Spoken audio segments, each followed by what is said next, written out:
Good morning, everyone. My name is Mighty Stream. I'm going to do your October the 6th spiritual principle a day in a meditation. I hope you're doing well this morning. Let's go ahead and get into that. It's entitled Safety, Security, Solidarity. The safe environment of NA gave me the chance to face my own fear. The security and solidarity that I get from the program gave me room to breathe. That comes from the basic text, coming home, sandwich. We aren't all strangers to experiences of solidarity before getting clean. Frequently, however, our safety was tied to keeping our mouths shut, a code of conduct that valued secrecy over good judgment.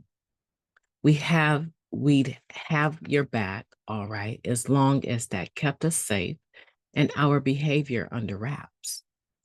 We were constantly looking over our shoulders, barely breathing for fear of getting caught. Coming to NA is, on some level, a rejection of our previous sense of security and admission that we need help. Many of us are holding our breath when we enter the room of our first NA meeting.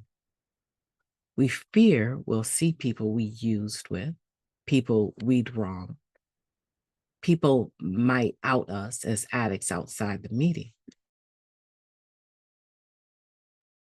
Immediately, we see the appearance of solidarity in meetings, but can we trust it? We are encouraged to share about our past, what's going on with us today, and what we envision a new life to be. But when we are used to solidarity having so many variables, how do we know it's stable and secure now? In time, we breathe a sigh of relief, realizing we've made it home. A renewed consideration of solidarity may be to view NA as a group of survivors collectively fighting our disease, bonded by our recovery. We're told that we don't have to go through anything alone. And as we witness that very thing happening among members, eventually we allow ourselves to become a part of it. We strive to overcome our fears of not fitting in, of being vulnerable and intimate with others, of being honest and open and still. Sometimes we're successful in these attempts, other times not. But make no mistake, we are in this together, striving to make NA a safer place for every addict seeking a place to belong. As I continue to face my own fear, now in solidarity with my fellow NA members, I will make every effort to give others the same chance to breathe that I was given. Interesting reading. Let's take a moment of silence, followed by the wee version of the Serenity Prayer. Moment of silence now, please.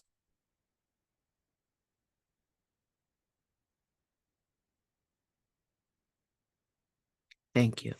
God, grant us the serenity to accept the things that we cannot change, the courage to change the things that we can, and the wisdom to know the difference just for today. Please and thank you. Can you relate to this meditation? Safety, security, and solidarity.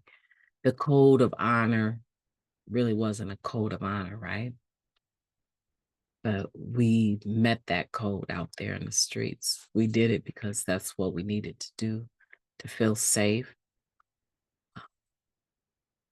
And a lot of times we found ourselves in some very, very unsafe situations. And there needed to be like a code of silence, right? In order to survive it. And then we get into the fellowship and we think, oh, I used to use with that person. They know a lot about me. I mean, there are some horror stories, right? There are some horror stories out there of being out using and the things that we expose ourselves to, the things that we've done and seen other people do. Sometimes, as a consequence of needing to get high or wanting to get high, sometimes the things that we did it to get high, right? But there were some things that would unravel in the heat of things that we probably were not counting on. But once they pass, we go right back to the flick, right? So it wasn't secure. It wasn't safe at all. And then we get into the rooms and lo and behold, some of those people that we were out there with were given the same gift of desperation that we got. And they're sitting there wondering the same thing. I wonder if that person over there is going to out me. You know, sometimes jokingly people will look, at each other in a meeting and say something, man, we was out there together. We used together. That's not everybody's business. I mean, honestly, if we're keeping it 100, it is not everyone's business who in that room you were out there with. It's not. And even though it seems funny or it fits into my share at the time, it's not appropriate. But sometimes there's that culture of we was out there together and now we made it in here and it's gratitude being expressed. But let's be careful, right? We want to allow other people the same safe, secure atmosphere as we expect to be able to come in here and breathe, talk about those things that we need to, and not worry about hearing them again outside of the fact that we share them. And many of us have broken the confidence of meetings. It still kills me when someone says, who was at the meeting? Like, you weren't. You were not at the meeting. So why would I sit here and tell you all of the people that were at the meeting? That's breaking their confidence, right? Something as simple as that. So let's be mindful that we want to give others the opportunity to recover, to breathe, as it says here, that we've been given. My name is MightyStream. I've enjoyed talking to you. I hope that you will have a beautiful day on purpose. I intend to. I am so excited about today, guys. I'm super excited about today. Today is going to be the best day. And I want for you to have a great day on purpose too, okay? Talk to you tomorrow.